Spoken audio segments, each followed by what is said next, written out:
বেআইনি পার্কিং, ফুটপাতে ব্যবসা করা সংক্রান্ত বিষয় নিয়ে কঠোর অনুবাদ গ্রহণ করেছে আগরতলা। বেআইনি পার্কিং এবং ফুটপাত দখল করে ব্যবসা করার ফলে প্রতিনিয়তই যানজট সমস্যার সৃষ্টি হচ্ছে এবং দুর্ঘটনা ঘটে চলেছে।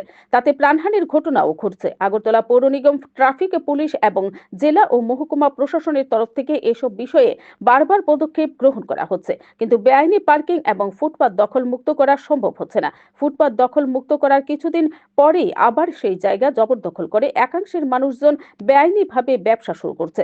যানবাহন পার্কিং এর ক্ষেত্রেও একই অবস্থা পরিলক্ষিত হচ্ছে।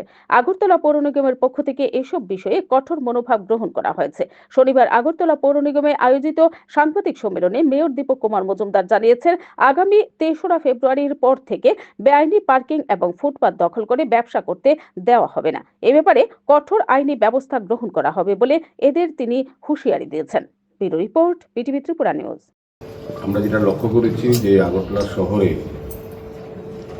বিভিন্ন সময় বিভিন্নভাবে বেআইনিভাবে কিছু ব্যবসায়ী অনৈতিকভাবে রাস্তা দখল করে এবং ফুটপাত দখল করে ব্যবসা করেন। তো মাননীয় মুখ্যমন্ত্রী চাইছেন শহরকে পরিচ্ছন্ন রাখা, পরিষ্কার রাখা, যানজট মুক্ত করা। সেদিকে আমাদের সরকারও কাজ করছেন।